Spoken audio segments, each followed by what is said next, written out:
which was grafted over, Jeff, what, 3 years later, 4 years later? Pretty quickly afterwards, yeah. Yeah. They were noticing the Pinot here was exceptional, so they said, Chardonnay, we'll graft that over. There's still a couple plants up here. More than Chardonnay. a couple. Yeah, which actually makes incredible wines. Old Wente clone Chardonnay. I made it last year. We love it. It's really good. I think Jeff took over making wine here when 2004, 5? 3, yeah. 3? Yeah. So we actually made the first vintage off of here was 1991. And Dave Woody Wood, the owner, had come to visit the winery. So Santa Cruz Mountain Vineyard, what it used to be a mile further up Jarvis Road. And they came just as visitors, made an appointment, came, and they lived in Illinois, Chicago. He was a steel mill electrician, and loved the idea of the winery vineyard thing. They'd been thinking of escaping Chicago, and you know, they bought a bunch of wine, went home, thought that was that, and about a year and a half later, they're back here saying, "Oh yeah, we just bought the 60 acres down the street. We're going to plant a vineyard." So it's like, really? So that's how it started. But Woody realized, as many of you will understand, that he wasn't a grape grower after that first 3 years, and so he gave it over to Greg Stokes, David Bruce in a grapes for vine tending contract. So we only made on our brand the 91, and then as things changed with David Bruce over the years, in 2003, Woody came to me and said, "Do you want to make the wine?" And that was right when I was about to take over from Ken Burnap, and we're selling the place up the road because I didn't have $2 million in my mattress to buy it, and was looking for a continuing Pinot source from this area. So it's perfect timing. So it's a remnant piece of the original Jarvis Brothers Winery and Distillery. George and John Jarvis were English immigrants, one of the rare Englishmen. They're mostly Italians and Croats around here. But Highway 17, 2 through and beyond the next ridge, solid grapevines. And you can find old photographs in special collections. There was only one tree in this entire square mile or more, and it's called the General Grant tree, and it's still an old growth redwood in this canyon that's up the road. So this is a remnant piece that was established in 1863 by George and John Jarvis. I think I came onto the scene, in 2009 or 10. Rick Anzalone was asked by Jeff to take over the management here, and Rick asked me to help come out and prune. And so it was actually one of the places I learned how to prune. And when we first came to it, it was kind of a sprawl deal.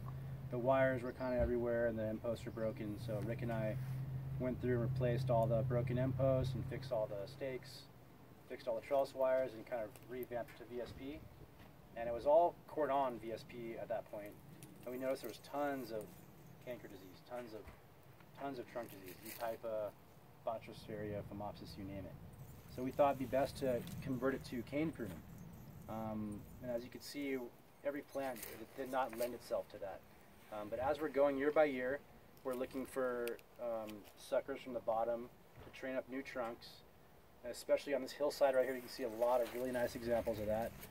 There's lots of hybrid pruning where you can see on one side we were able to lay down new canes. The other side is still spur. There's some interesting head train and basket prune stuff on the peripheries. It's not boring pruning, put it that way. It's a great place to do a pruning workshop. So I think we can go through a few plants here. We'll start over here, maybe look at some of the diverse hybrid stuff. Maybe go down to the more vigorous section where Jeff and I discussed doing some kicker canes, because there's lots of vigor down there. You can see there's kind of a slow flow of nutrients and water, and the road kind of blocks it off, and there's a bit of a sink down there where the vigor just really thrives.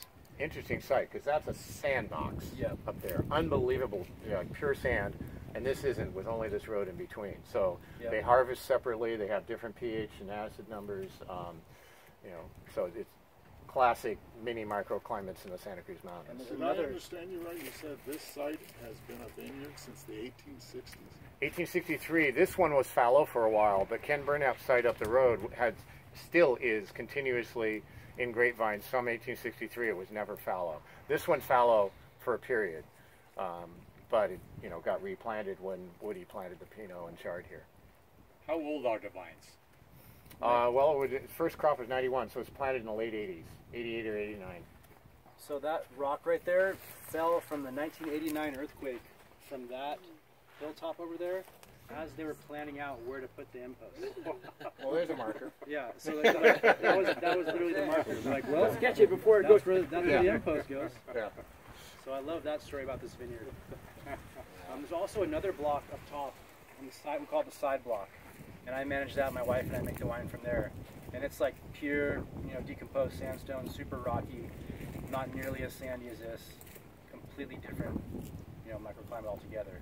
There's one we call it the beach, even sandier, that was originally planted and abandoned just because it was so sandy you couldn't keep water in it. So how do you irrigate? You irrigate the same. We irrigate this half a lot more than that half. This Right. half, actually the plumbing was shot and we didn't even irrigate for a few years and it was fine.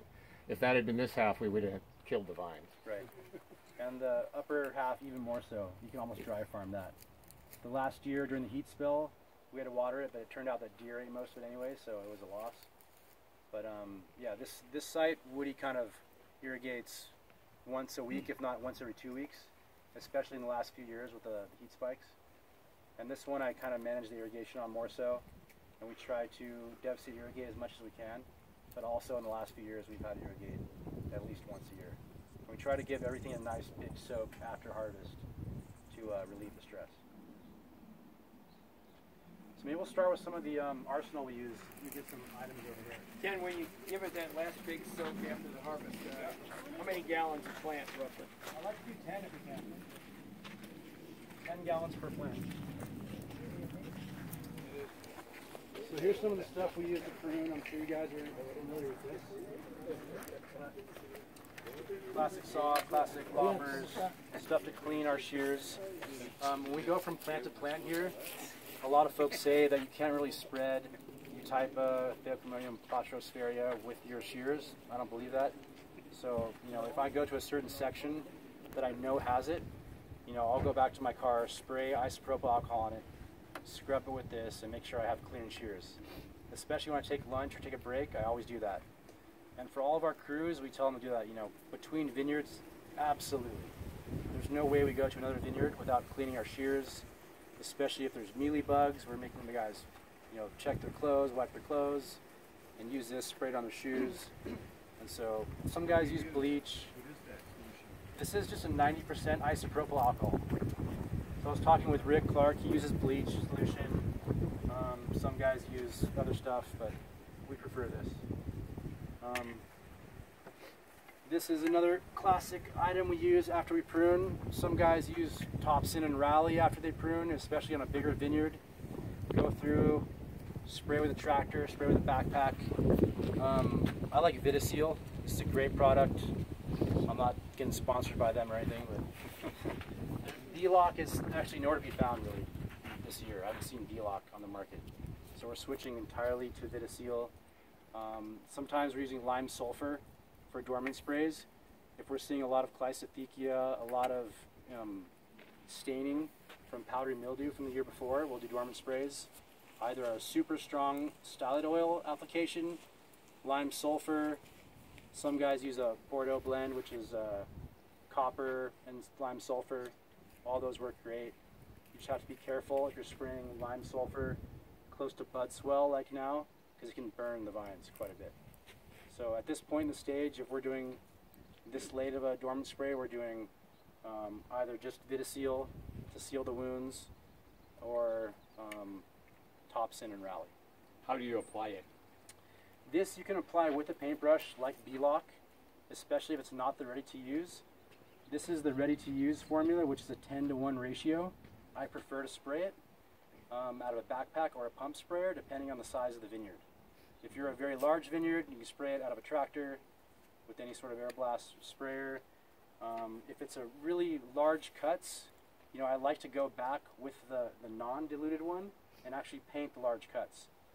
Vineyards like this, where we are taking off full cordons and replacing them with new canes, I'll spray the whole vineyard and then have guys go back and look for the big cuts and paint them on, just to make sure we're not leaving a bunch of big vulnerable wounds. You guys have any questions so far? Even when you're running a lot of sap, you have to worry about that? Good question. So right this time of year, there's tons of turgor pressure. When I think of sap flow and weeping wounds, it's an upstream battle. It's like a fish trying to go upstream. It's not easy for these spores to really permeate or infiltrate Right. the plant. So a lot of times I'll look at the weather. I'll look at windows of weather. It's like, okay, it's going to be warm for the next 7 days. There's lots of turgor pressure. I don't have to paint those, within a week, or maybe not at all. If it's a 10-day period, I'm fairly confident my vines will heal on their own. And if I have other vineyards to prune, I'm not worried about, an infestation canker disease.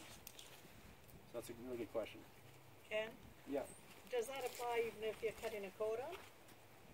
Say your question again? Does they not needing to? Correct, yeah. If you're cutting off a coda on a big one at this point? Definitely. So sometimes the sap flow on bigger cut will kind of weep a bit, and then it'll gel up. And you'll see like a really nice gel, natural barrier. Which again, if there's not rain or a huge event or someone driving their RTV or something through the vineyard, that's going to volatilize spores and really make them airborne. Then I really wouldn't worry about it. But again, if it is a lot of cuts, I would like to send a crew there and just paint them, especially after the gel dries, which is normally 7 to 10 days. Nice. Any other questions? So I think we'll start in a few plants here. This vineyard's great. It has, like I was saying, all sorts of different pruning. We can go through a couple. You guys can ask questions. We'll head down, do a couple kicker canes down there, and maybe do a quick stop up top where it's really weak. We can do some more aggressive pruning just for strength. If you guys have any questions, feel free to ask me.